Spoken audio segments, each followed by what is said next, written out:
Le temple du royaume de Dieu sur la terre par son envoi spécial Eliketeli, le grand prophète de la nation, il est en retour à l'authenticité. Pour d'indépendance spirituelle. Chers membres du Conseil territorial de sécurité, chers membres du comité de la société civile,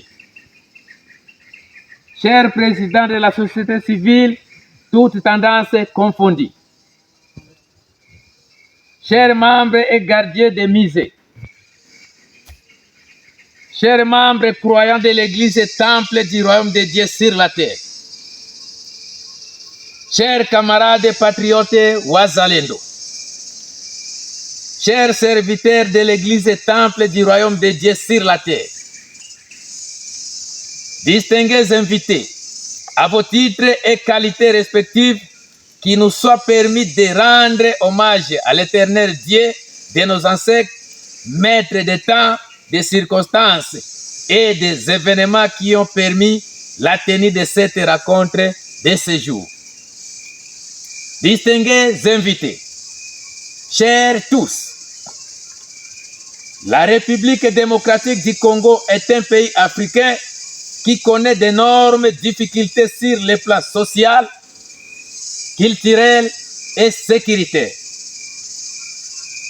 Depuis 1491 à nos jours, notre continent d'Afrique est sous l'emprise des arabo-musulmans et le christianisme qui nous ont imposé la Bible avec un Dieu qui ne nous écoutera jamais. Pendant plus de 6 millénaires, les peuples africains vivent dans l'ignorance totale spirituelle. Mais après les enseignements de qualité appris par Eliketeli, les grands prophètes de la nation, nous découvrons la vérité avec plusieurs preuves au passage biblique tel que Marc chapitre 7, verset 7 jusqu'à 13. Matthieu chapitre 24, verset 3 jusqu'à 14. 1 Corinthiens chapitre 15, verset 18. Dans ce passage biblique, il y a des messages forts qui ont coûté la vie de plusieurs prophètes noirs envoyés par Dieu. Parmi eux, nous pouvons citer Impavita, Simo Kimbangu, Kitawala et Kadima. Tous ont été tués, assassinés, empoisonnés et même brûlés vifs. Aujourd'hui, le 30 juillet 2025, 65e anniversaire d'indépendance, une date inoubliable que nous célébrons notre indépendance charnelle proclamée par un vrai patriote nationaliste congolais, fait Emery Patrice Lumumba. Assassiné par les Blancs, c'est à cette même date que nous, peuple congolais, déclarons notre indépendance spirituelle au monde entier. Une question mérite d'être posée et sa réponse peut élucider les justifications de cette rencontre. L'Afrique est un continent avec plus ou moins 54 pays, y compris la République démocratique du Congo. Pourquoi il n'y a pas un Dieu d'Afrique? Pourquoi seulement d'autres continents possèdent un Dieu? Si tel peut être le cas, se sont-ils déjà posé la question de savoir pourquoi? Si tu me trompes une fois, c'est de ta faute. Mais si tu me trompes une seconde fois, c'est maintenant de ma faute. En parcourant les documents, nous sommes tombés sur le discours du roi Léopold II à l'arrivée des prêtres en Afrique qui disait: Révérend Père et chers compatriotes, soyez les bienvenus dans notre seconde partie Congo-Belge.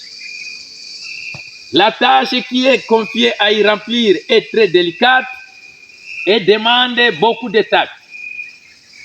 Prêtres, vous venez certes pour évangéliser, Mais cette évangélisation doit avant tout s'inspirer de notre grand principe, avant tout les intérêts de la métropole. Le but essentiel de votre mission n'est donc pas d'apprendre aux Noirs à connaître Dieu. Ils le connaissent déjà, ils y parlent et se soumettre à un Mungu, Nzambi, Monkulu, Abe Mokunga, Bosoma, Filinyambi, Onyashongo, Kalaga, Tatambali, Abecha Pongo, et que sais-je encore. Ils savaient que tuer, voler, coucher avec la femme d'autrui, calomnier, injurier, mentir est mauvais. Vous ne venez pas leur apprendre à connaître ce qu'ils connaissent déjà. Votre mission est essentiellement à faciliter la tâche aux administrateurs et aux industriels, c'est-à-dire que vous interpréterez l'évangile de façon qui sert les miens, nos intérêts dans cette partie du monde. Pour ce faire, vous veillerez entre autres à désintéresser les Noirs aux richesses dont regorgent les sorts et sous-sorts pour éviter qu'ils ne s'intéressent et qu'ils ne se fassent conquérants meurtrières et rêvent un jour à vous déloger. Votre connaissance en matière d'évangélisation vous permettra de trouver facilement des tests recommandants et qu'il faut aimer la pauvreté. Tel, errez les pauvres car le royaume des cieux est à eux. Il est difficile à un riche d'entrer au ciel. Vous ferez tout pour que ces nègres aient peur de s'enrichir, pour mériter le ciel, chose impossible pour eux. Les contenir pour éviter qu'ils ne révoltent. Les industriels, les administrateurs se verront obligés de temps en temps pour se faire craindre de recourir à la violence. Injurier, battre. Il ne faut pas que les nègres ripostent ou se nourrissent de vengeance. Pour cela, vous enseignerez à tout supporter. Vous leur commenterez par tous les moyens et les inviterez à suivre l'exemple de tous ceux qui ont tendu la seconde joue, qui ont pardonné les offensives, qui ont reçu crachat sans trahir. Les détacher et leur faire mépriser tout ce qui pourrait leur donner le courage de nous affronter. Je songe spécialement à leurs nombreux fétiches et guerriers qui ne prétendent point à abandonner. Votre action doit se porter essentiellement sur les jeunes afin qu'ils n'hésitent point. Insistez particulièrement mieux quand il y a l'absence d'esprit critique. Donc, évitez à développer l'esprit critique dans nos écoles. Vous apprendrez aux élèves à croire et non à raisonner. Ce sont là, chers compatriotes, quelques-uns des principes que vous expliquerez sans faille. Ce que Dieu de blanc recommande aux prêtres. Évangélisez les Noirs jusqu'à la moelle des os, afin qu'ils restent toujours soumis. Convertissez-les au moyen de la chicotte. Gardez leurs femmes à la mission pendant 9 mois, afin qu'elles travaillent gratuitement pour vous.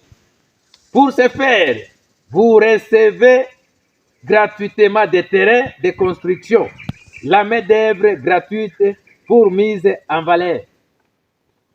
Je fais allusion ici aux élèves et aux catéchumènes, qu'ils restent à la mission pour les préparer au baptême et au mariage. Faites tout pour que les Noirs ne deviennent jamais riches. Faites-leur payer une taxe chaque semaine à la messe de dimanche. Chantez-les chaque jour qu'il est impossible qu'un riche d'entrer au ciel. Détournez ensuite cet argent prétendument aux pauvres pour ouvrir vos magasins un peu partout et transformer vos missions aux centres commerciaux florissants. Enseignez-les une doctrine dont vous-même, vous ne mettez vous-même les principes en pratique. Et s'ils vous demandent pourquoi vous vous comportez contrairement à ce que vous prêchez, répondez-leur que vous les Noirs suivez ce que nous vous disons et non ce que nous faisons. Et s'ils répliquent en vous faisant une fois sans œuvre, une fois morte, fâchez-vous et répondez à celui qui croit sans protester. Instituez pour eux un système de confession qui fera de vous de bons détecteurs pour dénoncer tout noir qui a une prise de conscience. Dites-les que leurs statuts sont l'œuvre de Satan. Confisquez-les et allez remplir avec les musées de Travire et de Vatican. Faites-les oublier leurs ancêtres afin qu'ils n'adorent que les vôtres, qu'ils ne les écouteront jamais. Ne présentez jamais une chaise à un noir qui vient vous visiter. Donnez-lui simplement une cigarette. Ne l'invitez jamais à dîner, même s'il vous tire une poule chaque fois que vous venez chez lui. Considérez les noirs comme les petits que vous devez tromper chaque jour. Exigez qu'ils vous appellent mon père, mon père. C'est pourquoi nous demandons à nos frères et sœurs africains qu'être spirituellement libre, c'est se gouverner soi-même, penser d'après les directions de Dieu sans obéir aux opinions et aux croyances mortelles. Compter sur l'entendement divin, ne pas être influencé par l'entendement mortel, c'est permettre que l'amour nous guide de sorte que les biens de développement, c'est dans notre carrière humaine. À la page 106 des sciences et santé, avec la clé des Écritures, Marie Baker Eddy déclare: de même que le peuple américain, la science chrétienne à sa déclaration de l'indépendance, Dieu a donné l'homme les droits inaliénables, parmi lesquels on compte le gouvernement de soi-même, la raison et la science. L'homme n'est bien gouverné par lui-même que lorsqu'il est bien guidé et gouverné par son Créateur, la vérité et l'amour divin. L'indépendance spirituelle est nécessaire pour maintenir l'équilibre mental et le bien-être physique. C'est une protection contre les fausses croyances générales, contre les intrigues, les influences personnelles et tous les autres pièges mesmériques. Pour démontrer l'indépendance spirituelle, il faut chercher la réponse à nos problèmes, non pas auprès des personnes, mais en consultant les principes. Nous obtenons ainsi la sagesse et la force permettant de faire face à n'importe quelle situation. Cela n'implique pas qu'il fallait s'isoler, se tenir à l'écart du prochain ou des choses louables, mais il faut renoncer à l'entendement mortel et ses mensonges.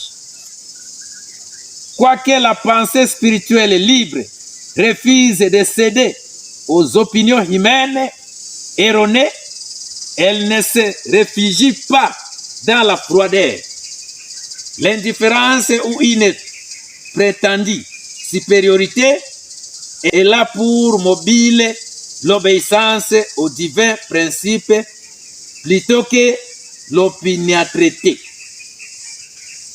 l'arrogance et l'orgueil. Loin d'être présomptueuse, elle respecte les droits d'autrui comme elle cherche en Dieu l'inspiration et la sagesse. Elle est naturellement gracieuse, aimable, prête à venir à l'aide. Les pensées spirituellement libres poursuit son but avec une fidélité assurant les progrès.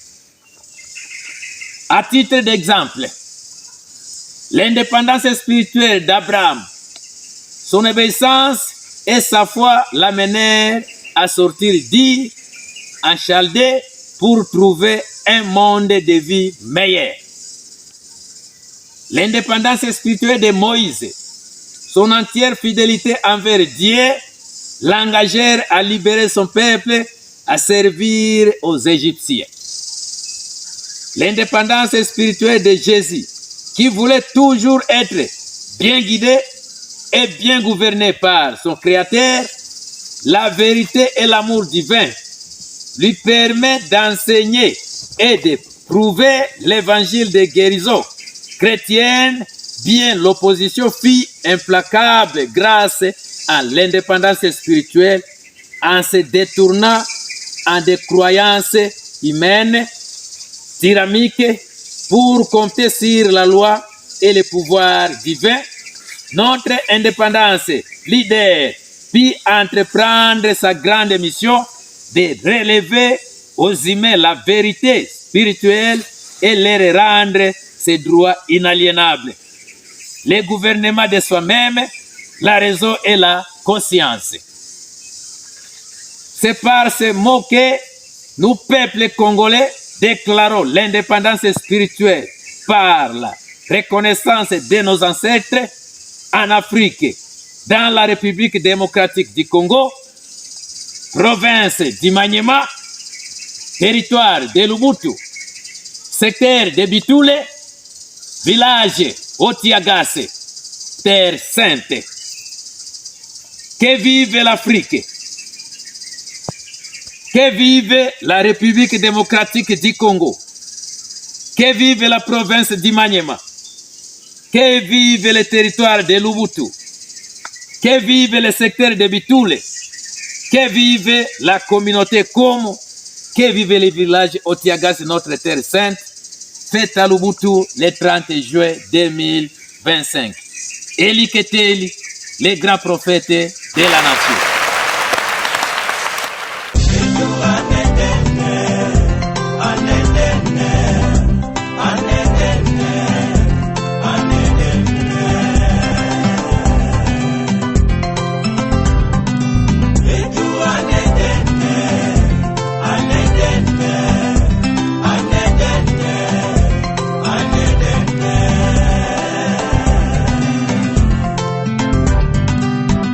Je m'en vais vous dire.